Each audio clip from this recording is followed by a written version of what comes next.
Hi, this is Alexander Scott, a member of LANS, presenting this edition of our weekly updates. And before we continue, please ensure to visit our website at jalans.org or follow us on social media. Our Twitter handle is @lans_JA. We will begin with the proposed sexual harassment bill. In an article from the Jamaica Observer titled "Proposal Now Made for Sexual Harassment to be Reported 6 Years After,"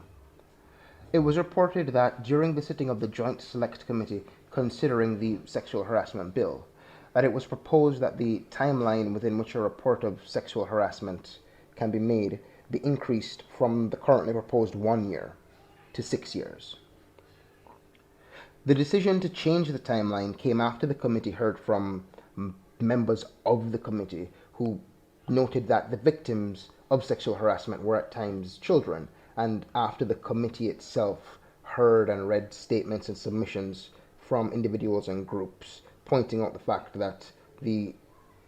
victims of sexual assault face such a high degree of trauma that it makes the immediate reporting of sexual assault and sexual harassment extremely difficult.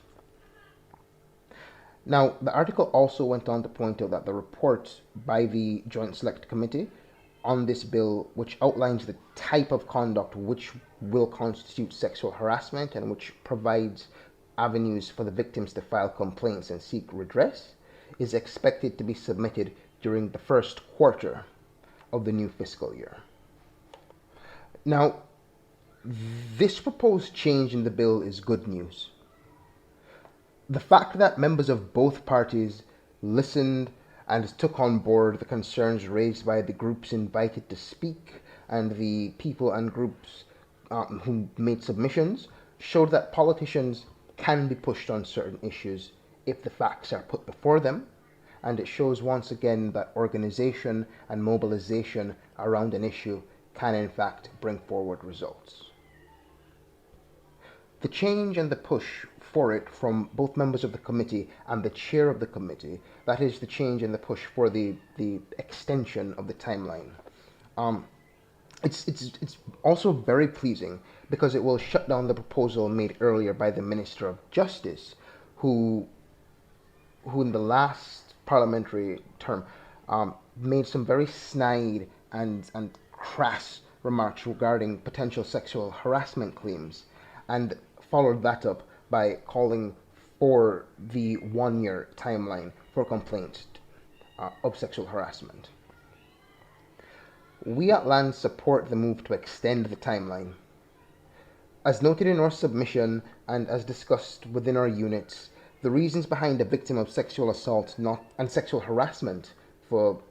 that matter, not immediately reporting the matter are varied, and enough time should be provided to the individual to overcome the trauma enough to make the report on their own terms.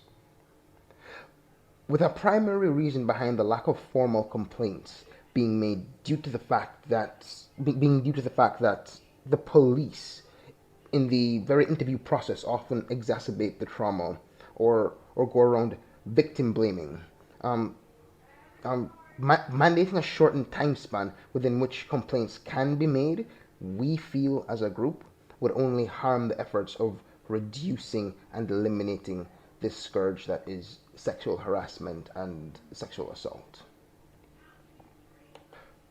Next, we will look at the ongoing situation in Haiti and the continued protests against Jovonel Moise. Recently, CARICOM was given the green light by the United Nations Security Council in its efforts to resolve the ongoing situation which affects that country, that is Haiti.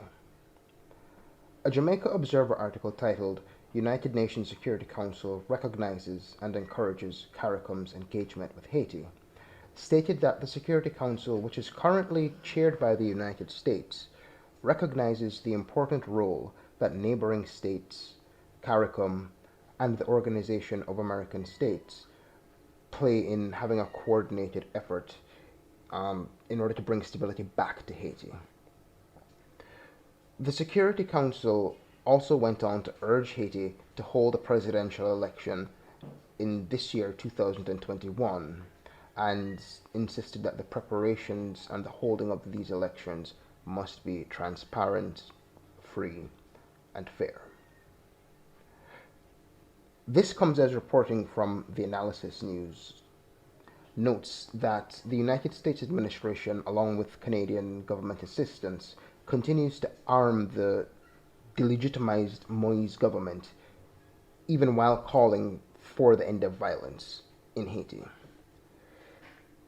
In an in-depth article, it went on to state that the United States and Canadian policies in and around Haiti are not only aimed at using Haiti as a sweatshop, thereby by proxy enriching the 12 families which control industry and wealth in Haiti, but also in order to maintain and control the strategic island off the coast of Haiti in order to act as a potential naval base to monitor Chinese vessels which venture through the Panama Canal, as well as having another malleable nation in the Organization of American States as it tries to continue to destabilize Venezuela and any other nefarious plans it may have, such as what it did with Bolivia and what it continues to try to do to Nicaragua. The situation in Haiti is an urgent one. It is one which sees not only a people battling against a dictatorship and foreign imperial aggression, but it is also an issue which, in the grand scheme of things, greatly impacts all nations in the Caribbean and Latin America in terms of national security. The recognition by the Security Council of CARICOM's endeavors, while welcome, must be viewed with some suspicion and skepticism. The United Nations has a history of also abusing the Haitian people and of helping to entrench the current dictator as well as his corrupt predecessor. And the Organization of American States, as we at Lands have ceaselessly pointed out, is nothing more than the running dog for American imperialism in the region.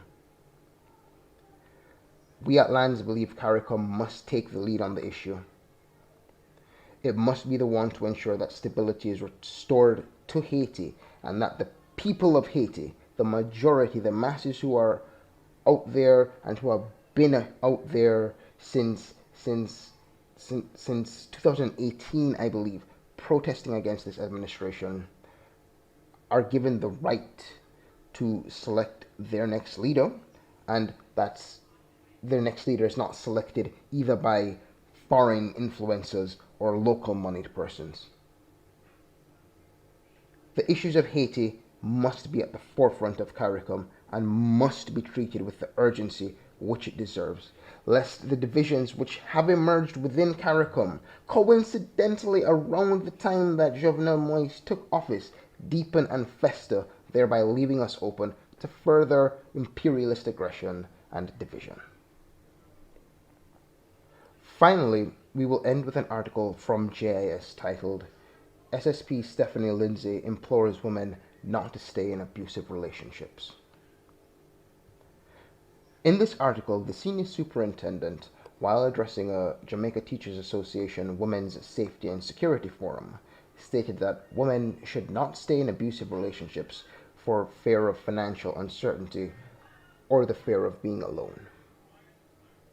She also noted that with the rates of femicide wildly increasing, women must be ready to leave relationships the minute that their partner shows any abusive tendencies. Now, I don't pretend that this topic is not a difficult one to tackle. Violence against women, especially in Jamaica, is an issue which rightly emits emotional responses, but often clouds out any hope for finding solutions. An issue with what the senior superintendent said is that even though they were coming from a good place, and on the face of it, it sounds good, it avoids the fact that women are often murdered by their abusive ex-spouses, and that women who do leave abusive partners and file police reports are often sent back home or are asked what they may have done to encourage this abuse. This culture of victim blaming and telling women how to secure themselves, which in the end seems like telling them to live their lives in constant fear, needs to end. The issue does not lie with women. It lies with men and this country's warped view of masculinity and or men's belief that we are entitled to own a woman's body. It is long past time that we turn our attention from telling a woman to secure herself and instead to teaching our men that women are not chattel, they're not property. It is time that the Jamaican culture is changed so that things like the murder of Kenise Jackson or the heinous shooting of a woman with a spear gun, as was the case in Montego Bay, I believe, cease to be the norm. It is time that we as a country train our men to respect our women.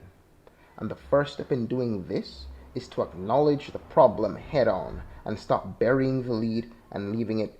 to women who in the end are the victims in all of this.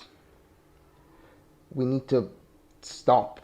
finding ways of telling women to simply secure themselves, carry pepper spray, get a gun, or carry a knife, and instead put all of our focus, effort, and energy on